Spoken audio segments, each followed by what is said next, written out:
Good afternoon. The format of Mr. Kennedy's presentation today will be a short series of questions in which we've solicited some of our expert members in various subject matters to compile questions, which I will ask Mr. Kennedy, and of course he will, I'm sure, give us some good answers. The first, obviously, and probably the most all-consuming issue for sheriffs, Mr. Kennedy, has been the border crisis and immigration. We appreciate the fact that you've traveled to the border multiple times to see the crisis firsthand. Our first question comes from Border Sheriff Benny Martinez of Brooks County, Texas.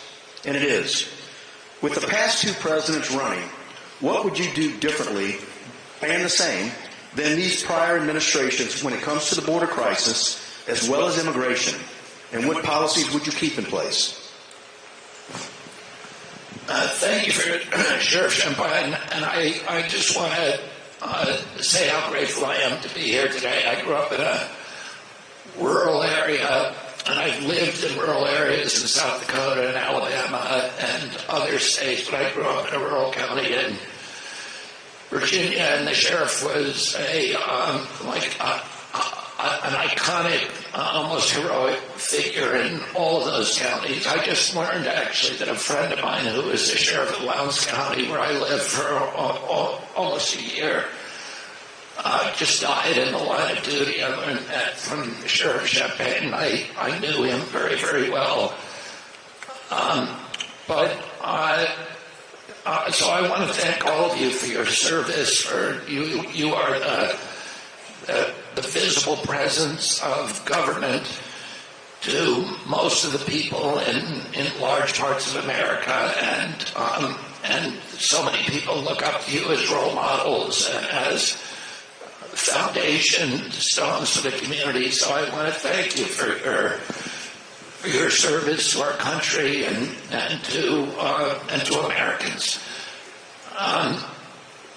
The border, I've been to the border on several occasions, different parts of the border. The first time I went down to Yuma, Arizona, I saw something that really astonished me.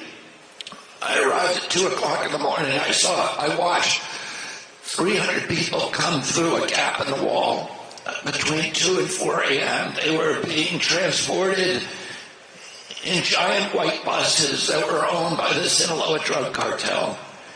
And they were coming, there were 55 people in each bus. The first 2 buses that came across were 110 young men from West Africa, all military age. And I didn't get a chance to talk to them because when I got there, they were already in the process of being processed by the Border Patrol. The second 2 buses that came across were mainly people from Asia. The entire evening, I only saw 2 people from Latin America, 1 family from Colombia, and 1 from Peru. And they were the only ones with the asylum claims. Everybody else, I interviewed them all, said we're here to get jobs. They came across with total confidence, knowing exactly what was going to happen to them with their cell phones. They had purchased, I guess you'd call it tickets, but they were responding to ads that the Mexican drug cartels are running on YouTube and on TikTok all over the world.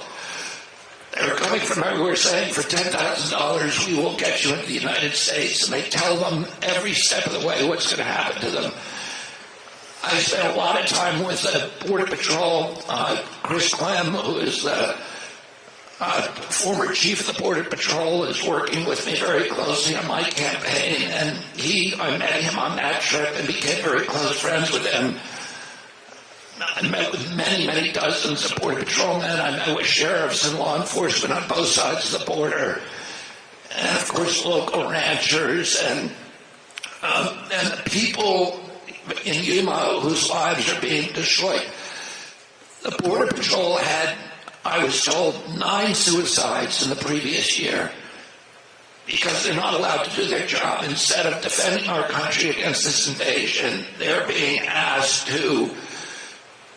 The only thing they do is they process people at the border, meaning they look at see if they have a criminal record. If they don't have a criminal record, they transport them. They're like Uber drivers. to the Yuma airport, and they're put on airplanes at any destination they want in the United States. If they don't have the money, and many of them don't because they've been robbed by the drug cartel, the Peruvian family had their entire life savings stolen from them right before they came across the border. So if they don't have the money, the Border Patrol pays for their airline ticket and then gets reimbursement from FEMA. It's the craziest thing that I've ever seen. And then, of course, you know, the gap in the fence where they're coming through, there was construction material piled maybe 15 feet high to complete that gap. And that had been purchased during the Trump administration, and the day that the Biden administration came in, they abandoned the project, and all of that material is just sitting there rotting, hundreds of millions of dollars worth of material.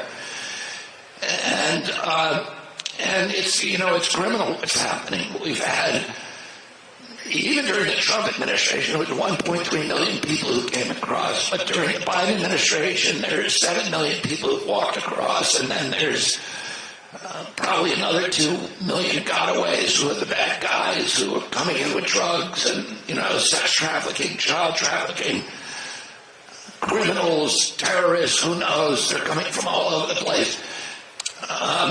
And it's just, you know, it's unsustainable. I spent a couple of days in Yuma just talking to people about the impact on the local community. And I visited a hospital, the community hospital, a very beautiful hospital in Yuma. They have a maternity ward with 23 beds in it. And the head of the hospital told me that in the previous year, they've had to repeatedly turn local women away who are getting birth, inducements, birth, their end of pregnancy. They had to turn them away when they had scheduled to have births because the hospital was filled with undocumented people who were occupying those beds. And the hospital had paid out, I believe it was $9 million the previous year of unreimbursed expenses to take care of illegal migrants. So that was just a hit that the local community has to absorb. They get no help from the federal government. I visited a rape center that specializes in children who've been raped coming across. The whole rape center is designed, multiple beds, multiple rooms for young children. I saw across the border a tree that the Border Patrol calls the rape tree, where the cartels extract the final payment from women and children. And it's just horrific. And, you know, this is what's happening in a border town. The people of Yuma it was heartbreaking to see how kind they were with a good face of our country they're putting forward to take care of all these people who are coming across. And knowing that they're getting no help from the federal government for a problem that the federal government caused them. And they're rising to the occasion. But every city in our country is now a border town. You know, in New York, there's 110,000 illegal migrants. They're crushing the social status. If they're given an asylum date when they come across, it's one of the things the Border Patrol gives an asylum date 7 years in the future. And they're told to show up at the court, that's the only thing you have to do. So they legally can't work. And they're ending up in our cities on the streets. They're taken advantage of by predatory employers who are paying their construction sites in New York, and this is well documented, that are paying them $6, $10, $12 an hour. And those enterprises are bidding against union shops that would be paying $35 to $50 an hour. So those union shops are not getting the jobs, and everybody gets hurt.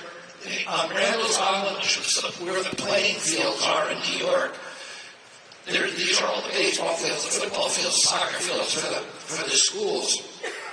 That's where they're putting the encampments now. So the students, we had so many students in New York City who were scholarship track students who were not allowed to play sports during the lockdowns of COVID. And now they can't get out of their field. Their whole lives were disrupted. And now they can't get out of the fields because there are these encampments on the field. And it's absolutely cataclysmic. It's incomprehensible.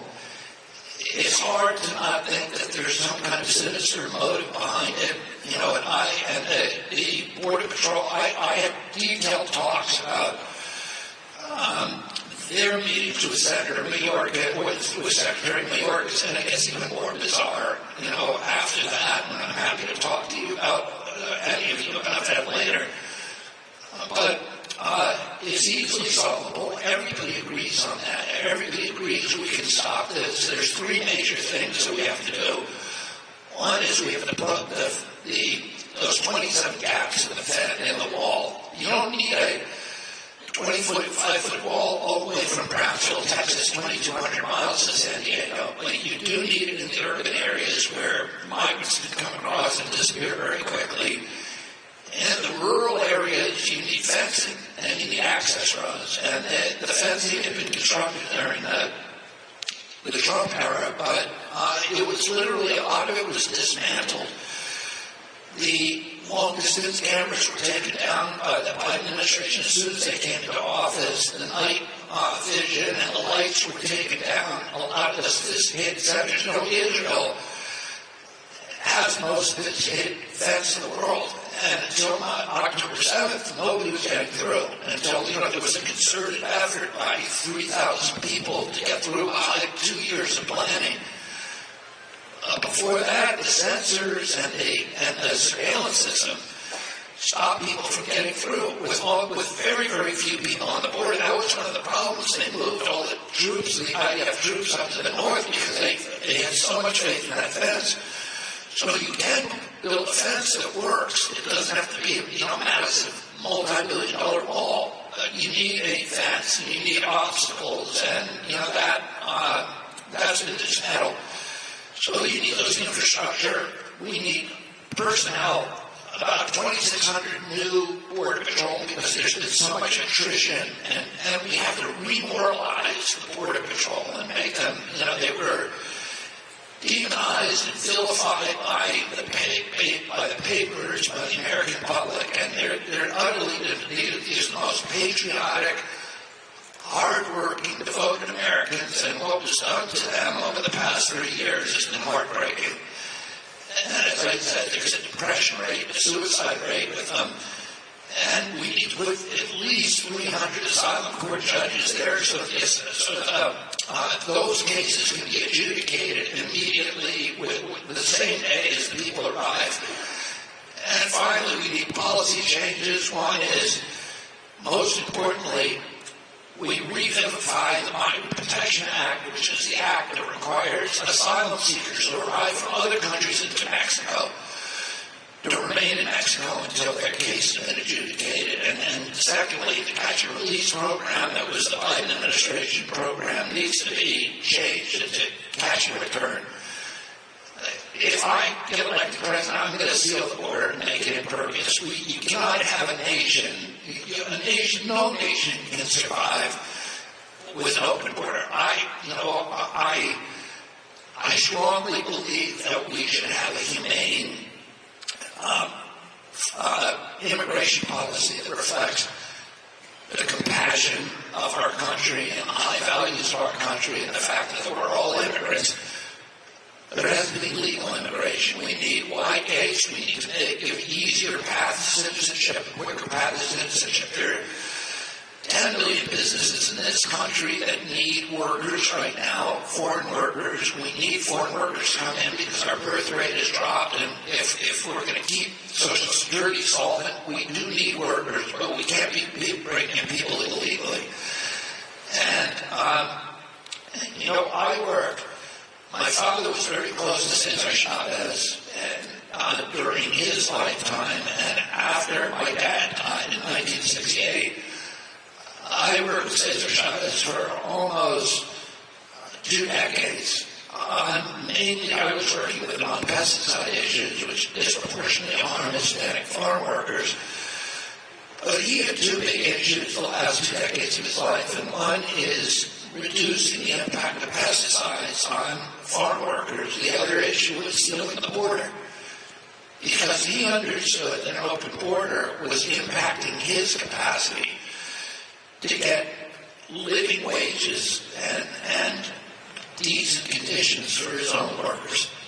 And so, anybody who's arguing that this is a humanitarian impulse has not been down there and has no clue about what the situation is. This is not there's nothing humanitarian about what's happening there.